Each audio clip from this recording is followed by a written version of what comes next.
So, is it you don't trust me now? No, I don't trust you, I don't trust your friends. But it's my friends, what's your problem now? Because you always never eat dinner with me, what? Huh? Eat dinner with you? Always eat so much, so very sweet. How to say that to me? Hurt my feelings, you know? Pluralistic ignorance is the tendency to look to other people for what to do when the situation is uncertain. Pluralistic ignorance occurs to the person even when it goes against his own norms, because they don't think they know better, they conform to others' actions thinking otherwise. In this case, the situation would be the couple fighting, and the pluralistic ignorant person is that guy there. Because he doesn't know what to do in this case, he turns to his friend for advice on what he should do. Pluralistic ignorance often leads to a phenomenon known as the bystander effect, which basically means that nobody does anything to help a person in need because they think that someone else would do it. The chances of bystander effect happening usually increases in proportion to the population of that area. Bystander effect happens because people do not want to be responsible for the outcome, as they are uncertain of the context surrounding the situation and thus will not interfere. Your feelings working on my feelings now, and I eat so much, the whole bed so big, you take up so much, that's how I feel lah. Just wake up lah! Wake up lah! Hi, I'm Dr. Melissa from the Butterfly Women's Association. 1 in every 10 women are physically abused in Singapore. Broken families, depression and suicide are all the results of physical abuse against women. Violence against women is a very real issue in Singapore, and we cannot afford to just be onlookers of the issue. Do your part. Inaction against violence is the same as encouraging it. Don't stand for this injustice. Reach out to those who can help. Contact BWA now.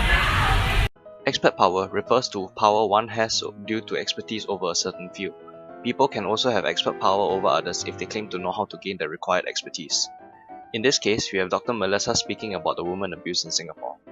The title doctor, along with the knowledge on how many people being abused in the country, grants her a certain amount of expert power because she seems knowledgeable in the issue of women abuse.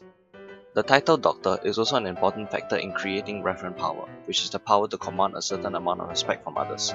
It is often based on an individual's personal character as well as charisma, which influences people based on their admiration for the person. Dr. Melissa is able to command some referent power because the title of the doctor tells a little bit of what kind of person she is. Based on how difficult it is to be a doctor, people already have some respect for Dr. Melissa who holds that profession. The last power involved in this campaign is coercive power, which is the power to punish people, either by meting it out or taking benefits away. Coercive power in this campaign is more subtle due to the issue discussed. Dr. Melissa talks about broken families, depression and suicide as a form of punishment, but may seem to have little effect because onlookers will not be receiving such punishment. However, the campaign appeals more to the empathy of the onlookers. The previous statement, coupled with commenting that by not taking action against women abuse, they are also in the wrong, gives them a burden of responsibility, which in itself is a form of punishment. Aside from power, people are more easily persuaded if they like the persuader. Liking is affected by two things. The first is credibility, which refers to how trustworthy a person is. This can depend on the profession as well as the little details such as attire and accessories she wears.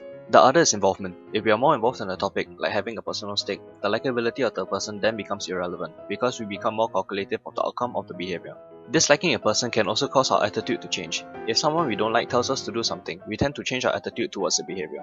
From the clip, Dr. Melissa states her credentials, which gives her some credibility, causing us to be more persuaded about what she says. Dr. Melissa can also be considered fairly attractive. This leads her to being liked and trusted, because we feel we can trust attractive people, making the message more persuasive. However, if we dislike Dr. Melissa but still carry out the actions she has urged, this is an example of an attitude change. We try to justify our taking action against women abuse as something we have personally decided because it's for the good of society, not due to Dr. Melissa's message. This would be an example of taking a positive attitude change towards a behavior because you dislike the person. That is all for our presentation. Thank you very much.